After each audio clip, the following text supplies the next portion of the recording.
Gajanan developers Pune यांच्याकडून आता पंढरपुरात इसबाबी कलश मंगल कार्यालय येथे साकारला जातो आहे भव्य गजानन टॉवर 10 मजली ट्विन बिल्डिंगचा प्रकल्प। गजानन टॉवर मध्ये उपलब्ध आहेत अत्याधुनिक सुविधांनी युक्त 1022 स्क्वेअर फुटाचे 2 BHK फ्लॅट्स, सुशोभित प्रवेश कक्ष, सामायिक क्षेत्रासाठी अत्याधुनिक सुरक्षा यंत्रणा, लिफ्ट आणि सामायिक क्षेत्रांसाठी वीज बॅकअपची सुविधा, स्वतंत्र अग्निशमन यंत्रणा, 2 मजली पुरेशी पार्किंग व्यवस्था, प्रत्येक कार पार्किंगच्या ठिकाणी स्वतंत्र ईव्ही चार्जिंगची सोय, सोलर वॉटर यंत्रणा, प्रत्येक सदनिकेसाठी इन्व्हर्टरची सोय। इसबाबी कलश मंगल कार्यालय शेजारी साकारल्या जात असणाऱ्या गजानन टॉवर मध्ये आजच आपल्या हक्काचा आणि आधुनिक सुविधांनी परिपूर्ण अलिशान फ्रीसाठी संपर्क क्रमांक 7676700025। ताज्या घडामोडी पाहण्यासाठी आमच्या YouTube चॅनलवरील PVR म्हणजेच पंढरी वार्ता या न्यूजला सबस्क्राइब करा आणि शेजारील बेल आयकॉनवर क्लिक करा। पंढरपूर शहरात काल एका तरुणीवर एका तरुणानं ऍसिड सदृश द्रव टाकल्याचा आरोप कुटुंबियांनी केलाय। तरुणी गंभीर जखमी झाल्यानं उपचारासाठी लाईफलाईन हॉस्पिटल येथे उपचारासाठी तिला दाखल करण्यात आलं होतं। रविवारी सायंकाळी घडलेल्या या घटनेनं शहरात खळबळ उडाली होती। अशा प्रकारे ऍसिड हल्ला होण्याची ही पहिलीच घटना असल्यानं पंढरपूर शहरात कायद्याचा धाक उरला आहे की नाही अशी चर्चा देखील होऊ लागली होती। मात्र पोलिसांनी केलेल्या तपासात आता या घटनेस वेगळं वळण लागलं असून पंढरपूरचे सहाय्यक पोलीस अधीक्षक प्रशांत डगळे यांनी याबाबत अधिक माहिती दिली आहे।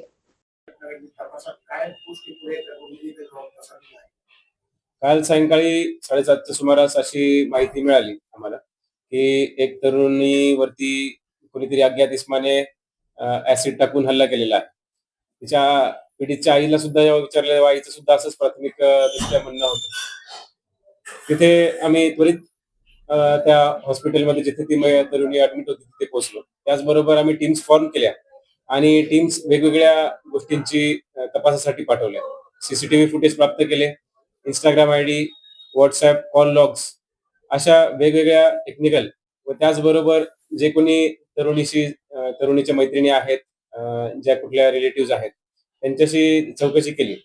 त्या दरम्यान असं आढळून आलं की जे काही स्टेटमेंट्स त्या पीडितेने आधी दिल्या होत्या त्यामध्ये काही कॉन्ट्राडिक्शन्स आढळून आले आणि त्याच अन्वये पुढे विचारपूस केल्यान्वये जी पीडित आहे तिने ई साक्ष्यामध्ये व्हिडिओ रेकॉर्डिंग करत आमचे जे काही निर्भया पथकाच्या PSI रावण मॅडम आहेत त्यांच्या समक्ष व पीडिताच्या आईच्या समक्ष आणि डॉक्टर यांच्या समक्ष असं सांगितलं की त्या तरुणीने आपल्या डोक्यावरती ऍसिड जे काही टॉयलेटमध्ये वापरण्यासाठी ऍसिड जे मिळते 60 रुपयाला 1 लिटर असं ते वर्णन असते, असं वर्णनाचं ऍसिड तिने आपल्या राईट साइड ऑफ द फेसला पोर केलं होतं। आणि तसंच घटनास्थळाचा अभ्यास केल्यावरती असंच काहीतरी दिसून आलं आहे। पुढे तपास चालू आहे।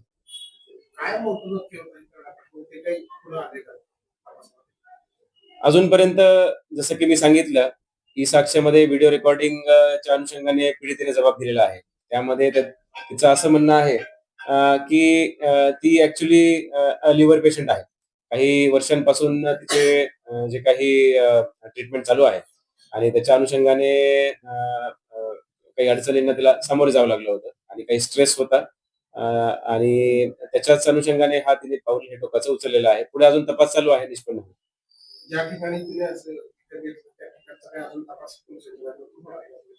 आम्हाला त्यांनीच तरुणीनेच जे ठिकाण आहे, जे दुकान आहे जिथून तिने ऍसिडची बॉटल खरेदी केली आहे त्याचं लोकेशन आणि वर्णन सांगितलं आहे। तिथे आता जाऊन आम्ही जे काही सीसीटीव्ही फुटेज आहे त्याची कन्फर्मेशन करणं आता चालू आहे।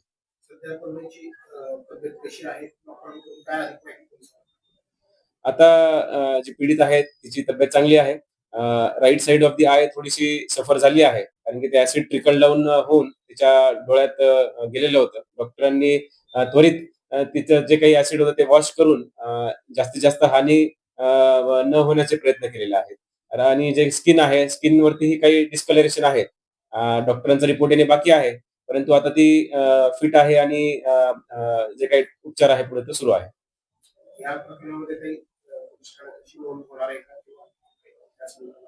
काल जो काही तपास झाला त्यामध्ये वेगवेगळे सीसीटीव्ही फुटेज चेक करणं असेल, टेक्निकल एव्हिडन्सेस गॅदर करणं असेल, स्टेटमेंट्स असेल पीडितचे, हे संपूर्ण ह्या चौकशीची स्टेशन डायरी नोंद पोलीस स्टेशनमध्ये घेतलेली आहे आणि पुढे जसं तपास पुढे येईल आणि ज्या गोष्टी समोर येतील त्या अनुषंगाने गुन्हा दाखल करण्याची तजवीज सुद्धा आम्ही ठेवलेली आहे.